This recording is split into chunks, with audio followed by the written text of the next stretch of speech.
அஸ்ஸலாமு அலைக்கும் வரஹ்மத்துல்லாஹி வபரகாத்துஹு. கண்ணியத்திற்குரியவர்களே, இன்று ஒரு சிந்தனை. மகனே, இறைவனே நீ நினைவில் கொள், அவன் உன்னை பாதுகாப்பான். மகனே, இறைவனை நீ மனதில் கொள், அவன் உன் கண் முன்னால் இருப்பதை நீ உணர்வாய். ஒன்றே ஒன்று நான் உனக்கு சொல்லிக் கொள்கிறேன். இந்த உலகம் முழுவதும் ஒன்று சேர்ந்து உனக்கு ஒரு நன்மையை செய்ய நினைத்தாலும் கூட அவன் எதனை விதைத்தானோ விதித்தானோ அதை தவிர வேறு எதையும் செய்துவிட முடியாது. இந்த உலகம் முழுவதும் ஒன்று சேர்ந்து உனக்கு ஊர் விளைவிக்க நினைத்தாலும் கூட அவன் எதனை விதித்தானோ அதனை தவிர வேறு எதையும் செய்துவிட முடியாது.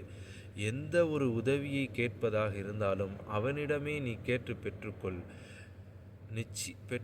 நிச்சயம் நீ வெற்றி காண்பாய் என்பது என்று தனது சிறிய தந்தையின் மகனுக்கு நபி பெருமான் ஸல்லல்லாஹு அலைஹி வஸல்லம் அவர்கள் இவ்வாறு உபதேசம் செய்தார்கள். அன்பானவர்களே, வாழ்க்கையில் முன்னேற துடிக்கக்கூடிய ஒவ்வொரு நபர்களுக்கும் ஆக சிறந்த ஒரு உபதேசமாகும். அஸ்ஸலாமு அலைக்கும் வரஹ்மத்துல்லாஹி வபரகாத்துஹு.